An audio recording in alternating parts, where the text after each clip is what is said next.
I think the untold story here is that connected TV, which is growing dramatically, is actually lifting all the boats. And, at the end of the day, a connected TV ad is a TV ad. It's just being served to the user differently.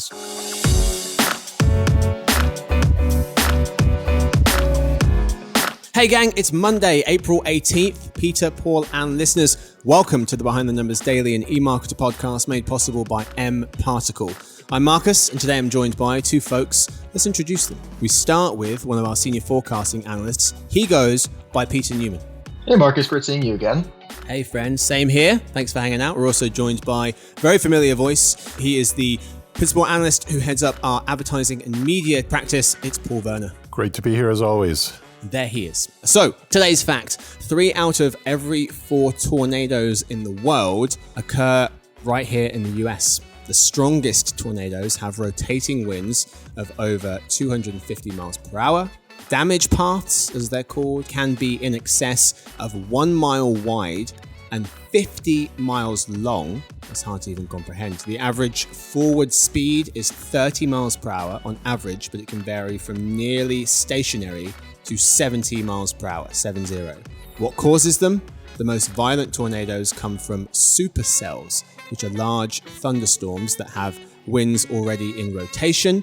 About 1 in 1,000 storms become a supercell, and 1 in 5 or 6 supercells will spawn off a tornado.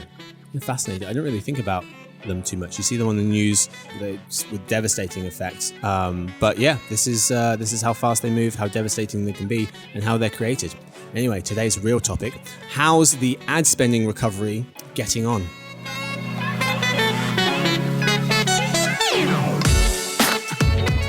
So, gents, Standard Media Index, SMI, estimates that the first 19 months of the COVID-19 pandemic cost the US ad industry at least $17 billion, 17 in money, not spent by the biggest advertisers in the market. So they think that the first 19 months of the pandemic cost the US ad industry $17 billion, 17 in money, not spent by the biggest advertisers in the market. For historical context, SMI points out that the downturn for ad spending during the Great Depression didn't hit bottom for 4 years, ultimately down 54%, and didn't return to 1929 spend levels again until 16 years later, 1945.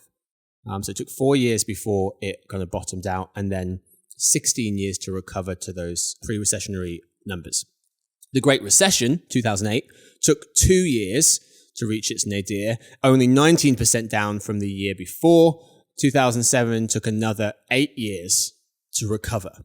But they say that the COVID ad recession fell by 38% in a single quarter year on year, but rebounded to 2019 levels within a year is extraordinary. So SMI concludes that the total effect of the losses to ad markets in the Great Depression and Great Recession was likely in the hundreds of billions of inflation-adjusted dollars. So they say a $17 billion hit from COVID in the grand scheme of things ain't bad for the ad industry. Basically, they're saying the Great Depression recession on advertising was really bad and took a long time to recover. Same with the Great Recession in 2008. However, the most recent recession, COVID-induced one, wasn't too bad, all things considered, even though it was really bad for the ad space, and a lot of money wasn't spent that otherwise would have been. Let's start with Peter.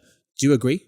I think it's actually a little bit, for the ad space, it wound up a little better even than they're talking about it. I was just looking at our own numbers for total media ad spending, and taking 2020 and 2021 together, comparing our most recent forecast for those couple of years to the forecast we finished up in February of 2020, so just before COVID came crashing down on everything in the West. Yep. And actually, our current numbers are higher than we were expecting things to be. So our current numbers for those 2 years came in a little bit higher than we'd been expecting 2020 and 2021 to come in looking before, mostly driven by an incredibly strong Q4 in 2020. The big difference in the advertising environment between, well, especially 1929, but even between 2007, is just the gigantic prevalence of digital and the opportunity for there to be a space that was pretty much uninterrupted by the broader economic conditions and where people were spending outsized time, having outsized opportunity available to be consuming and be delivered to ads. And with economic support that was going out, that was really keeping up the demand that led to a much faster resurgence. And like I said, to the overall ads market outpacing even what we had been looking at before the pandemic. Yeah, Paul, to Peter's points, digital seemed to grow just fine. I mean, overall ad spending 2019 grew 7% in the US. Then it didn't even drop. We have 0.1%. So it was flat in 2020. And then it jumped to 26% 2021. And then will be 13 this year. So over those few years, it goes 7, 0, 26, and will be 13 this year. Looking at the growth of digital in particular, it goes 19, 15 in 2020, 38% in 2021, and then 18 by 2022. So digital seemed to be doing just fine. You may not, if you just looked at that line, notice that anything was even going on with the economy. What do you make of that? And do you agree with the SMI position of things weren't as bad as they could have been? I agree with the general trajectory of SMI's data. And I have no quarrel with their data at all because it's sourced from actual receipts or, actual expenditures by media companies. So the data is very robust. I think, though, to Peter's point, what we saw is maybe like a major shock to the system when the pandemic first started and a lot of uncertainty at that time.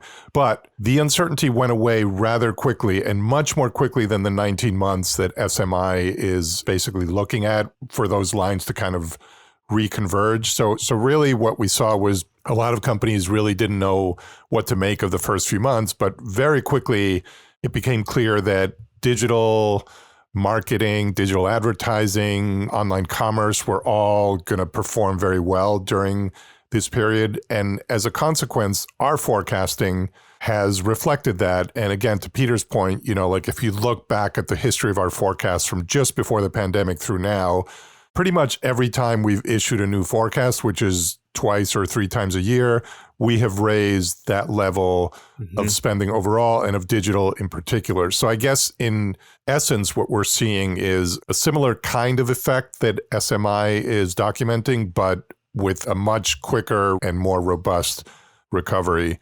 Also, if I may, to put some of those numbers in perspective, SMI says $17 billion lost over 19 months. That sounds like a lot of money until you realize that Google made $209 million just from advertising last year. So that is about 8% of their business. And that's in 1 year, not 19 months. Yeah. And then also when you look at something like the disruption from Apple's privacy reset, where companies have lost, supposedly $10 billion in the second half of 2021, and Meta has said that they expect to lose another 10 billion just this year.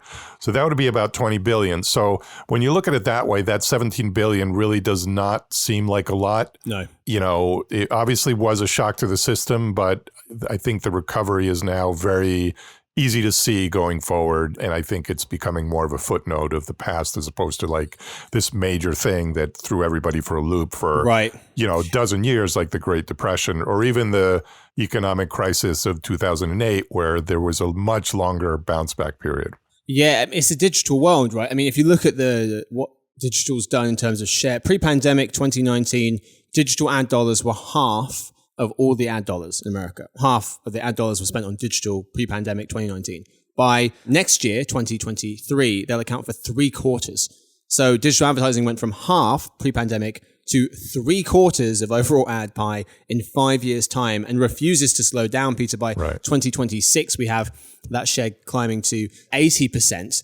And if you look at the next couple of years, Peter, for overall US ad market, where do we expect those dollars to go over the next couple of years? We're seeing digital, just as you're saying, taking up more and more of a share, especially video. Display advertising and video as a predominant portion of that is just exploding year to year in terms of share of the overall digital space. And then because of the just growth of digital just exploding as a portion of the total, we're expecting by 2025 for display ads to be 60% of that digital, just being more and more. And such a large share of that display ad market is just video. It's over half last year and just rising more and more. We're seeing video inundating the waves and just being the place where dollars are sinking into. We're seeing explosive growth of platforms like TikTok, which we're forecasting now. We're seeing growth of YouTube across the CTV market as well. Video is what's really in the driver's seat of digital's explosion. Yeah. US ad spend will have grown by 56%. 56% from 2019 to 2023. 56% growth for US ad spend overall, let alone looking at digital. So over that time, it's going to go from 242 billion to 378. 242 to 378, 2019 to 2023. Paul, I want to zoom in on TV for a second because TV's resilience is just remarkable. I mean, it seems to be never ending. If I said to you that TV ad spending fell 3% in 2019, before the pandemic had started, it fell 3% in 2019, then was down 13 points in 2020, up 6 last year, and then will be up 4 this year, and then falls again in 2023 by 3 points. So all told, that's going down 3, down 12 or 13, up 6, up 4, down 3. So it's kind of seesawing back and forth, but it's down quite a bit and then up a little bit. It doesn't sound like it's in great shape. The reality is that TV ad spending will be the same today as it was in 2014, $68 billion. And in 2026, TV ad spending will have the same number of dollars as it did in 2012, which would be $64 billion. Your thoughts on TV ad spend at the moment? Well, I mean, clearly we've essentially entered a period when linear TV ad spending is not going to grow significantly over a long time horizon. It's basically flatlining and maybe will start decreasing more rapidly. And the conventional wisdom is that, TV is dead and it's all about streaming. Yeah. I think the untold story here is that connected TV, which is growing dramatically, is actually lifting all the boats. And, at the end of the day, a connected TV ad is a TV ad. It's just being served to the user differently. So We're really just talking about different distribution points for the same type of ad. Yes, you can do a little bit more on connected TV with, shoppable video and some of the other things we may talk about later in the episode. But essentially, we're talking about a 30-second TV ad that's just being served to a different platform. So with things like addressability and measurability on both connected and linear TV platforms, the selling point of TV actually increases even as that universe of pay TV users decreases. So really, I think what we're seeing is a shift in how those ads are delivered, but a lot of power and momentum and staying power behind that type of advertising. Yeah. The thing that's going on with TV, I guess one of the reasons why people think it's declining so much or not doing as well is because the share of the total that it makes up is falling. It's going from 29% to 17%, 29 to 17 from 2019 to 2023. So the share's going down, but the dollars are pretty resilient, all things considered. It's just digital's going up by so much that it's making TV look bad as a result. Right. Peter, finally, I want to come to you for one more question. Was there anything, we worked on these figures, you guys worked on these figures as of March of this year, so they're hot off the press. Any other numbers that jumped out to you? We cover digital, mobile is included in digital, TV, print, and then radio, out of home, directories, etc. Of all the numbers that we forecast and all the years that we forecast going forward, and also obviously we have historical numbers, anything jump out to you? Anything that you've been particularly impressed by or particularly concerned with? So one thing that actually has me a little bit concerned, at least for social media companies really, is how social share of total digital ad spending is really plateauing. So social media ad spending made up 30.2% of total digital ad spending in 2020. And it was 29.9% last year, 30.0% this year. It's going to grow a little bit in the next couple of years, but barely. And this is after, a whole decade of explosive growth, Facebook and Instagram shooting upwards. And even though we're seeing TikTok in our numbers now exploding, TikTok's ad revenue growth for this year is estimated to be 184%. And even next year, they'll be growing 47% and getting up to be at a level with the biggest of pretty much with all the companies. So what's going on, I think, is Facebook and Snap are really having trouble. They're growing still, but it's unclear how long that'll continue. We have Facebook growing still, but not nearly at the same level, not growing really apace with the rest of the digital market even.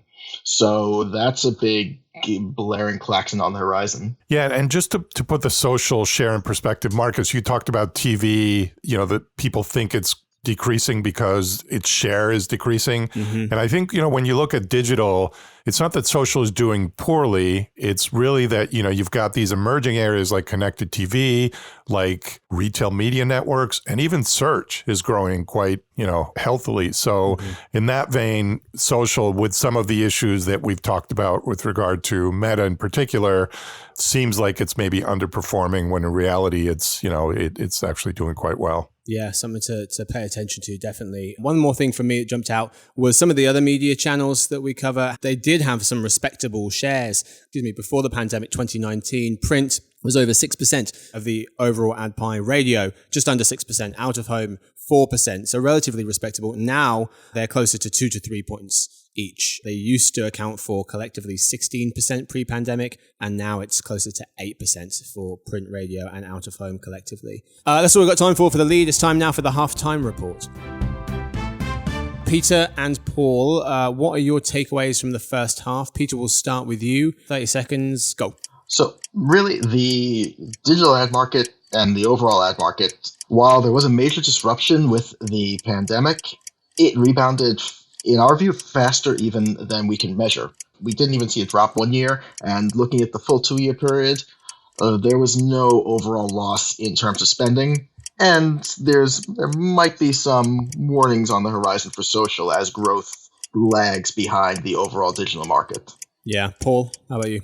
I think the digital ad market does so well that it puts me personally in an uncomfortable position, because as an analyst covering digital advertising, I'm supposed to be objective. And yet a lot of times I feel like I'm just cheerleading because the market is just doing so incredibly well that I'm kind of like, talking about how well it's doing. Yep, it's hard to pick fault with it. That's all we've got time for the lead. Time now for In Other News, but first a quick word from our sponsor, mParticle.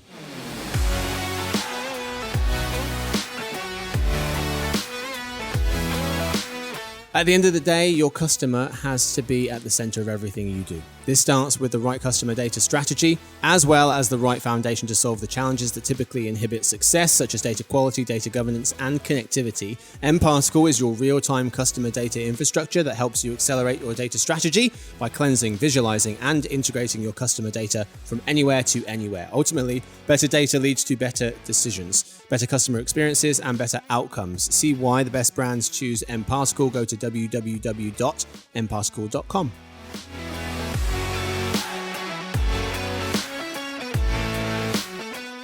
Folks, we're back today in other news. Say hello to Jump Ads, and what are video streaming service hoppers?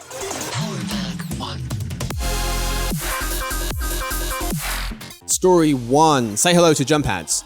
What are these? Well, they're the smart TV maker Vizio's new ad solution that they're testing. How do they work? Advertisers can place an ad during a linear TV broadcast, which encourages viewers to keep engaging with the brand via a supporting app on Vizio's SmartCast OS.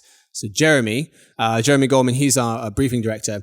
He gives an example of Fox, which is one of the first companies to use Jump Ads. At the end of its pilot episode for a docu-comedy called Welcome to Flatch, a Jump Ad will encourage fans to keep watching or catch up on prior episodes via the Fox Now app, which exclusively offers the first 7 episodes of the show on demand. Of course, a little bit confusing how these work, but I think I get it. The potential of Jump Ads, though, is blank. Considerable. Oh, tell me why. Well, because anything that reduces the friction between what's on the TV screen and what's on the screen that you're holding in your hand is potentially very beneficial to both marketers, networks, content providers, and consumers. I think the reality is that we all watch with that second screen, and there are times when we consulted for, data, or we're interested in something that was advertised to us, or for whatever the case might be. So having a clearer line of connection between the two things would be good. I do think, though, that, in this case, with having to be on the app, it could be, potentially a barrier. But in general, I think it's a move in the right direction. Peter, the potential of Jump Ads is blank. Worrisome to me. I feel like this format, so the way I understand it, it overlays, it tries to get you into the app, but it's overlaying on the content on screen, keeping it as in the very limited form that it's been discussed so far. Makes sense. That can be a good driver at the end, but I would be wary of the experience for consumers as if it's successful, expanding going forward.